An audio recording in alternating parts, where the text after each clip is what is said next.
Welcome to Livable Legacies.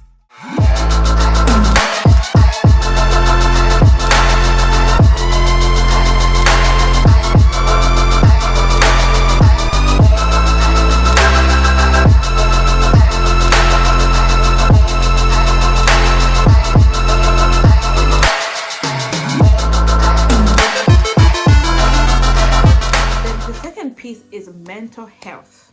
Okay, mental health. And the saying I like about is wealthy thoughts, and I keep telling my kids, think wealthy thoughts, think wealthy thoughts. And the idea is to find ways to relieve stress. Do not let things overwhelm you. Feed your mind with healthy thoughts, feed your mind, consume things that are nourishing to the mind, that make the mind grow, feed your, and especially in this age of social media where you have access to a ton of information. You have to be very diligent on what kind of information you feed your mind, right? Because inside the mind, as it comes in, that's exactly what you're going to be thinking, and then that's exactly what is going to be your reality. Again, wealthy thoughts, think wealthy thoughts, think healthy thoughts, have positive self-talk. And there's a lot of information out here on how to generate self-love, positive self-perception, have positive self-talk, be kind to yourself. And it begins from where? It begins from our mind and from the kind of reflection that we see ourselves. So if you see yourself as a poor person, someone who is always stressed, it's true, those conditions might be surrounding you at the moment, but is that all that defines you, is the question, right? You might not be able to put the food on the table for your children today, right? But will you always be like that? No. Where do you see yourself 5 years from now? I remember yesterday, last night for dinner, I ate rice and beans, just rice and beans.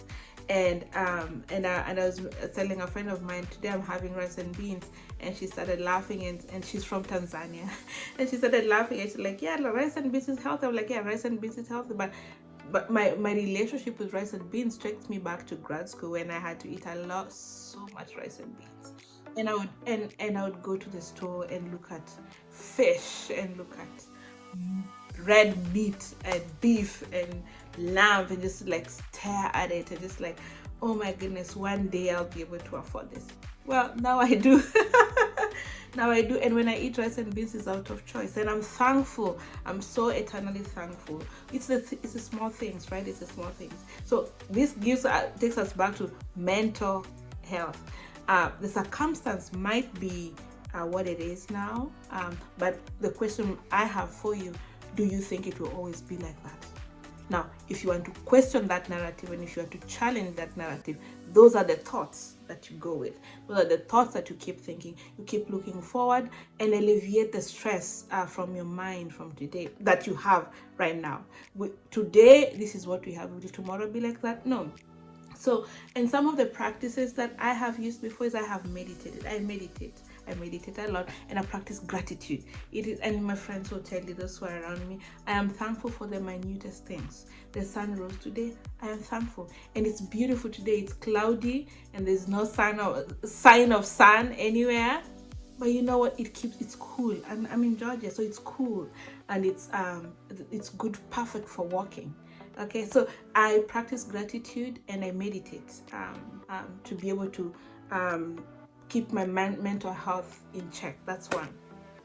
And then I guard my peace and my mental framework ruthlessly.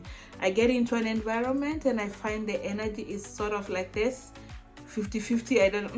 I don't put myself in situations that will disturb that peace or will create that mental noise in my head, because I have a target to where I'm going. I am so focused.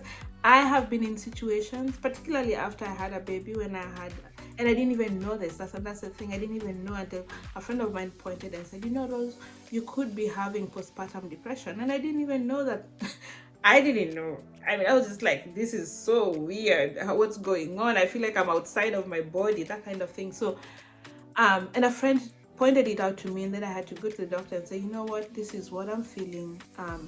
Could you help me deal with this? Or what is this? What is going on? So again, mental health is so important, because all of wealth and wellness and all of that begins from within. And from within where? From within your mind. There are many people and many spiritual speakers and religions that, like, it begins from inside. I will tell you, it begins from inside. And that is, where is that inside? Inside is the mind, which builds out the thoughts that we think. So that's second. We have physical health, mental health.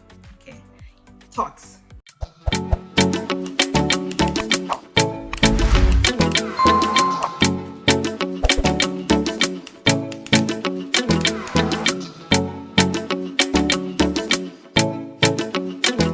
Thanks for watching.